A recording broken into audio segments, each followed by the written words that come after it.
음, 이번에 은하영웅전설 디노이의 태제인가? 그걸 다시 한번 봤습니다. 1부만 봤고요. 2부를 지금 구하고 싶은데 구하지를 못해가지고 보고 있지 못하고 있죠. 아쉬워요.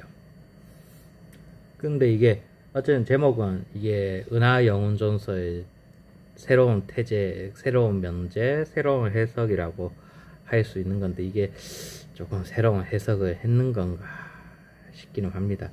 그게 어떤 게 새로운 해석이지라고 저는 고민이 되는 것도 있고요.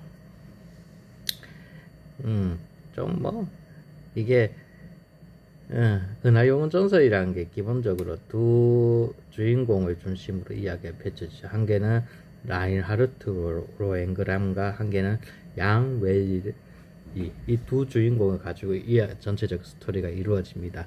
그리고 이 두 주인공은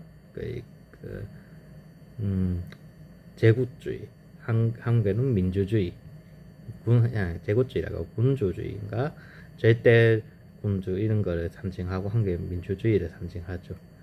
그러니까 이게 조금은 기본적으로 서양 역사를 배웠으면 이제 한제권이 어떻게 민주주의로 바뀌었는지 아는 사람이면 이런 얘기를 두 개를 비교할 거를 그렇게 나오지는 않았을 것 같기도 하지만 어쨌든 기본적으로 라인하르트 로엥그람과 양웨이는 두 그 체제의 상징적인 인물입니다.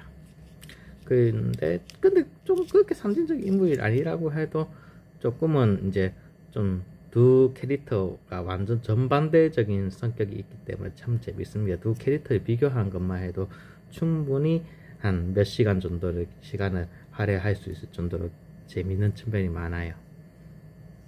일단 여기에서 제목의 은하영웅전설의 영웅전설에 해당하는 사람은 라인하르트 로엥그람이라고 얘기하는 사람이 많습니다.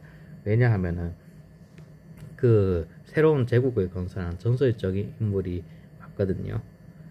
조금 여기에서 이제 라인하르트 로엥그람의 모티브가 된 사람은 알렉산더 대왕이라고 얘기를 많이 합니다. 뭐 그거야 뭐 조금 알렉산더하고 비슷한 면이 많아요. 유아틱하고 좀 젊은 나이에 재능을 확 발휘했다가 빨리 죽어버린 그런 캐릭터가, 그건 좀 그렇게 불타오르는 캐릭터죠. 근데 양웨이 같은 경우는 그렇게 불타오르는 캐릭터기보다는 좀 시니컬한 그런 캐릭터, 시니컬하고 조금 비판적이지만 자기 신념을 굳히지 않는 그런 조금 그런 좀 뭐라고 할까요? 좀 양웨이도 되게 복잡한 캐릭터입니다. 여기서 리더 스타일 같은 경우에는 라인하르트 로엥그람이 리더라고 볼 수 있겠지만 양웨이 같은 경우에는 자기 능력하고 신념 때문에 리더하지 그렇게 정말 저 사람이 리더일까라는 생각은 좀 안 되기도 하죠. 뭐 이건 제 사견이고요. 어쨌든 두 작품은 이제 은하영웅전설이라는 두 작품은 엄청나게 많은 팬들이 거두고 있고 그리고 그 동안 많은 해석이 이루어졌습니다. 캐릭터에 대한 탐구도 많이 이루어졌고요. 근데 이제 좀 오래되다 보니까 이제 조금은 이제 새롭게 봐야 좀 이제 옛날 디자인에서 벗어나 새로운 디자인을 추구해야 될 그런 이유는 많이 있습니다. 그런 시도도 지금 코믹스에서 많이 이루어졌고요. 그 애니메이션으로 이루어지니까 조금 보긴 좋습니다. 새로운 전함, 액션 그런 건 참 보기 좋죠.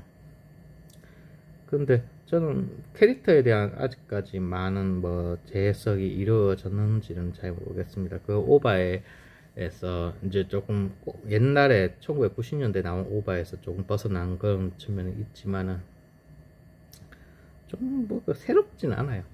어떤 사람은 그냥 호스트바 은하영웅전설이라고 얘기를 하는 사람도 있긴 있지만 너무 캐릭터들을 좀 미형으로 그려냈다는 게 조금 문제라고 볼 수도 있죠. 근데 우리가 은하영웅전설을 읽음으로 해서 조금 깊이 생각할 게 이제 민주주의의 문제점에 대해서 조금 고찰을 할 수 있죠.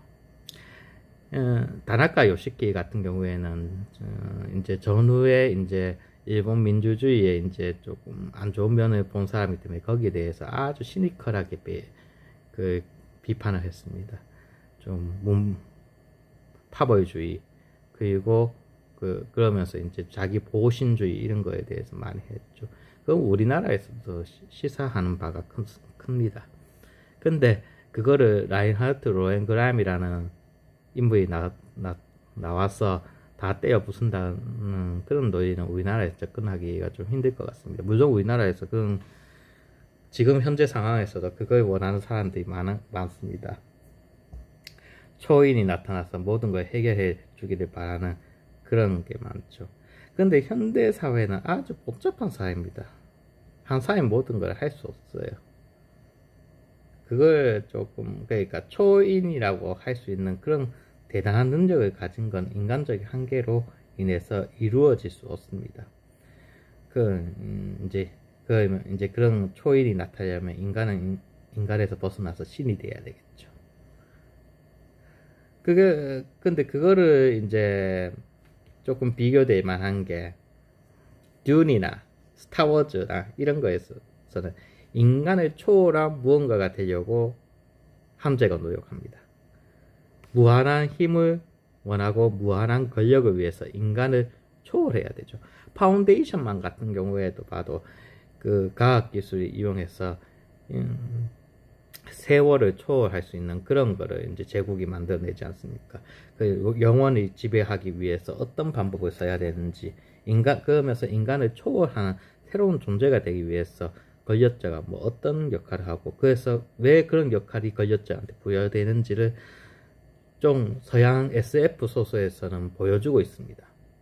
하지만 은하 영혼 전설에서는 라인하르트 로엔그람은 인간일 뿐입니다. 인간을 초월하는 게 아니에요. 솔직히 이 은하 영혼 전설은 SF라기보다는 조금 후퇴적입니다. 그 SF의 탈을 쓰고 있지만은 무슨 중세 싸움 같아요. 중세 시대의 싸움 같은 느낌이 중세나 고대 근대의 싸움 같은 느낌이 많이 듭니다.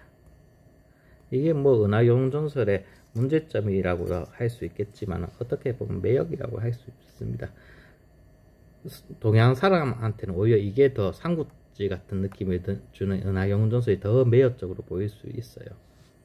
은하 영혼 전설은 진짜 삼국지의 탈을 쓴 SF의 탈을 쓴 삼국지라고 하면 될 겁니다. 그게 조금 그런 매력이 있죠. 그리고 그거를 어떻게 보면은 장점이 될 수 있겠지만은 거기에 대한 한계가 명확합니다. 너무 과거지향적이에요. 은하 영혼 전설은 미래지향적이지 않고 과거지향적입니다. 그래서 과거의 역사를 바탕으로 해서 해석을 자꾸 하죠. 그래서 조금 그런 면 때문에 민주주의와 제국 군주주의에 비교를 할 수 있는 측면도 있긴 있지만 새로운 걸 제시를 못합니다. SF의 뭔가 새로운 세상에 대해서 제시를 못한다는 건 이 작품의 큰 문제점이라고 볼 수 있습니다. 그리고 이게 한계가 명확하죠. 물론 뭐 그냥 간단한 우주 할극이라고 생각하고 단순하게 보는 것도 괜찮겠지만은 어쨌든 일본 사람들하고 한국 사람들한테 인기가 많은 이 작품이 뭐 새로운 해석을 한다 하더라도 한계는 명확합니다. 작품 자체가 미래지향적이지 않고 과거지향적이다 보니까 발전이 없어요. 속편이 그러니까 라인하르트 로엔그람 이후로 그 로엔그람 왕조에 대해서 나올 수 없는 이유도 명확합니다. 왜냐 계속 이게 은하제국이라는 그 세계관에서 은하제국은 발전하지 않는 존재이기 때문입니다. 그게 한계죠. 인간이 어떻게 인간은 전체되어 있다는 거를 작가는 그런 식으로 생각한다고 볼 수 있을 겁니다. 어쨌든 은하 영혼 전설에 대한 저의 생각입니다. 나중에 한번 라인하르트 로헨그람이나 양웨이에 대한 캐릭터에 대해서 한번 얘기를 하는 시간도 좀 괜찮을 것 같아요. 나중에 한번 얘기해 보겠습니다.